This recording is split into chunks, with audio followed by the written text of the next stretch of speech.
From the CyberHub bunker and studio, you're tuning in to the CyberHub Podcast. And now for your host and CISO, James Azar. Well, good morning, everyone. Welcome to another awesome episode of the CyberHub Podcast. I'm back in studio, and it's so nice to be under the lights and with my equipment and all the good stuff. So happy belated Mother's Day to all the awesome women out there that have given the gift of birth to their children. And yesterday were celebrated. I think we should celebrate mothers every single day because they are superheroes. My better half, my best half, it was her first Mother's Day, and we tried to make it as special as one could possibly make a first Mother's Day, which was a blast. So happy Mother's Day to all of you out there. Hope yesterday and the rest of this year was a special day and remains to be so. We've got a lot to talk about in cyber news today. A ton of things going on. Last week, obviously, I didn't get to all the shows. I apologize. We're trying to get to a bit more level of consistency here.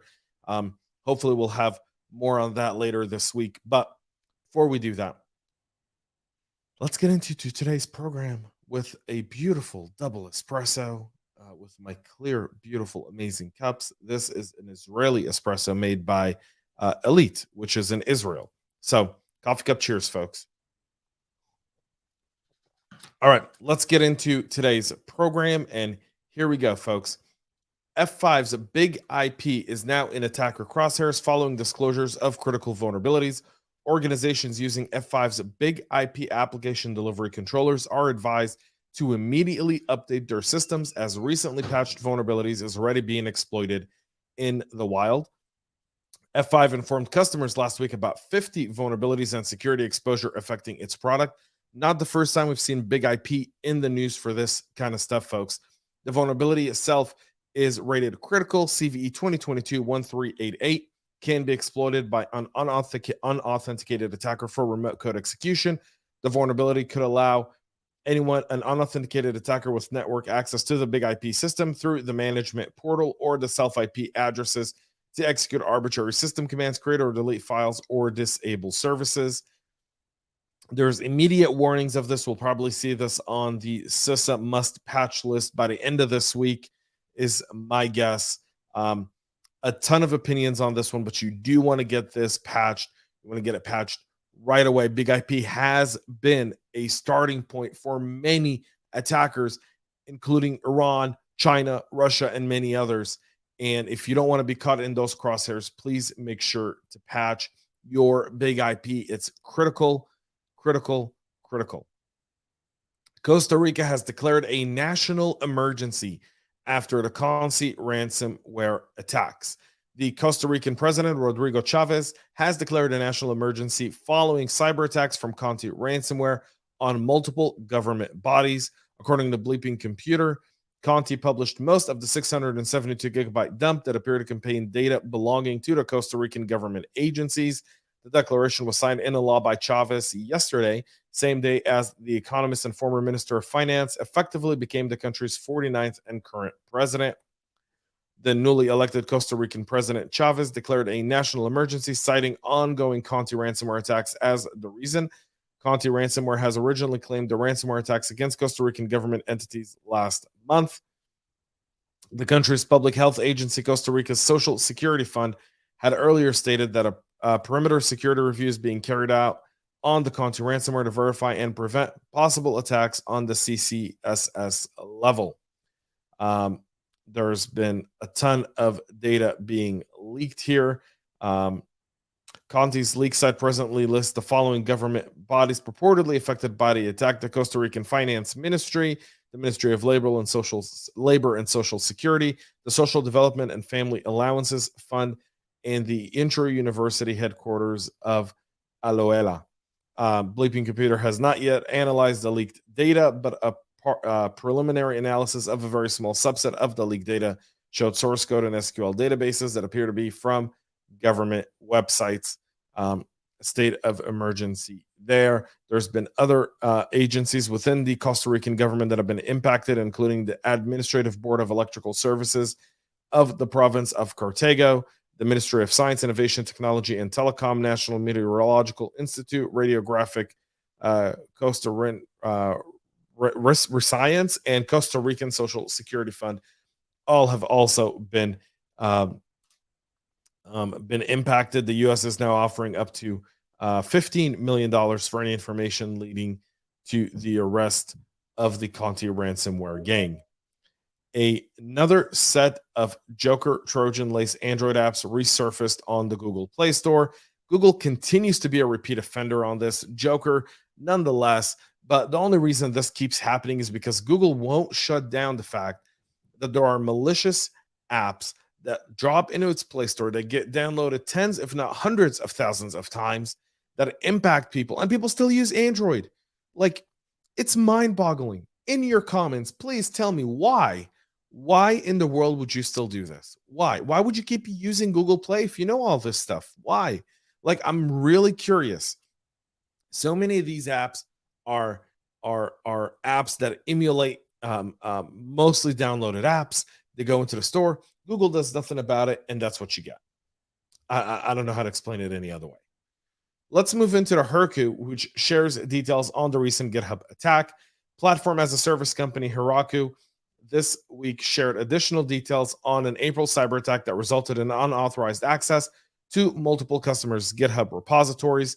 This started with the OAuth tokens being issued to Heroku and Travis CI, which allowed attackers to access the repositories of these two CI systems. The updated incident notification, GitHub said that the attack was highly targeted. According to Heroku, the attack started on April 7th when a threat actor abusing a compromised token for a Heroku machine account gained access to the company's database, which resulted in the attackers downloading customer GitHub integration OAuth tokens. According to GitHub, the threat actor began enumerating metadata about customer repositories with the downloaded OAuth tokens on April 8th.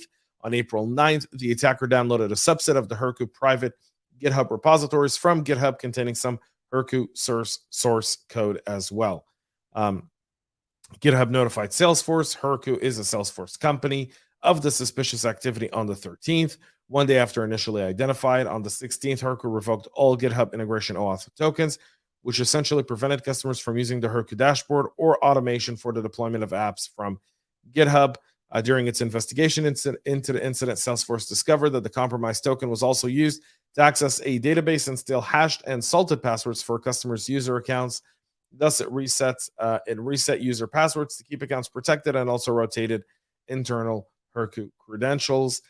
Shows you it all starts and ends with identity, and that's why it's so critical, these OAuth tokens. That's why Google, Apple, and Microsoft are looking to expand support for passwordless sign-in standards. Apple, Google, and Microsoft said they will be using a standard created by FIDO Alliance and the World Wide Web Consortium that allows websites and apps to offer consistent, secure, and easy passwordless sign-ins to consumers across devices and platforms. The FIDO Alliance is an industry group created in 2012 to address issues around passwords and phishing. Apple, Google, and Microsoft will allow their users to automatically access their FIDO sign-in credentials on many of their devices without having to re-enroll every account. The announcement also said the platforms will allow users to use FIDO authentication on their mobile devices to sign in to an app or website on a nearby device, regardless of the OS platform or browser they are running. CISO is working to raise the cybersecurity baseline for all Americans today. This is an important milestone in the security journey to encourage built-in security best practices and help us move beyond passwords.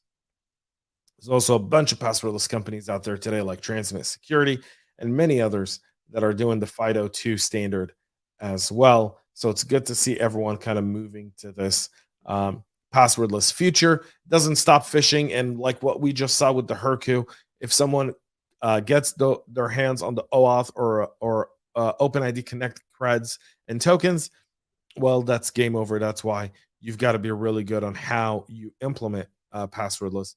Otherwise, it's just another open season there as well. Cyber uncovers a year-long cyber espionage campaign targeting dozens of global companies run by the Chinese, also by APT4D1, known as the Winity Group. Researchers with Cyber briefed FBI and Justice Department recently on Operation Kukaboo Bees, an alleged espionage effort by the Chinese state hackers to steal proprietary information from dozens of global defense, energy, biotech, aerospace, and pharmaceutical companies. The groups operate like a guided missile, and once it locks in on its target, it attacks and doesn't stop until it steals the company's crown jewels, according to Leo Dev, the CEO at Cybereason. Winity pilfered thousands of gigabytes of data to add insult to injury, also made off with proprietary info on business units, customers and partner data, employee emails, and other personal information for use in blackmail or extortion schemes at a time of their choosing. Cybereason said that throughout its 12-month investigation, it found that intruders took troves of IP and sensitive proprietary data, including formula, source code, R&D documents, and blueprints, as well as diagrams of fighter jets, helicopters, missiles, and more.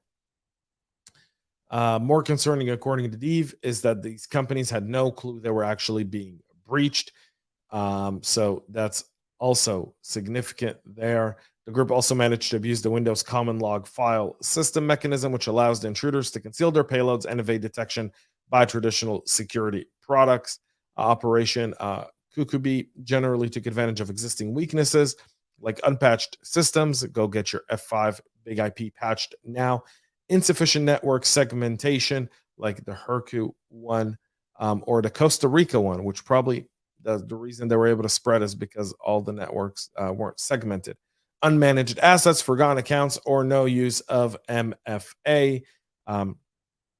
China remains the biggest threat to the U.S. from a cybersecurity perspective, and you can see the full write-up on Cybereason's website, also in the show notes. Folks, that's it for our show today. We'll be back with a lot more tomorrow.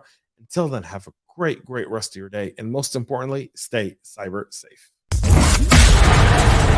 We love feedback, so make sure to connect with us on social media and subscribe to our podcast on your favorite podcast listening platform.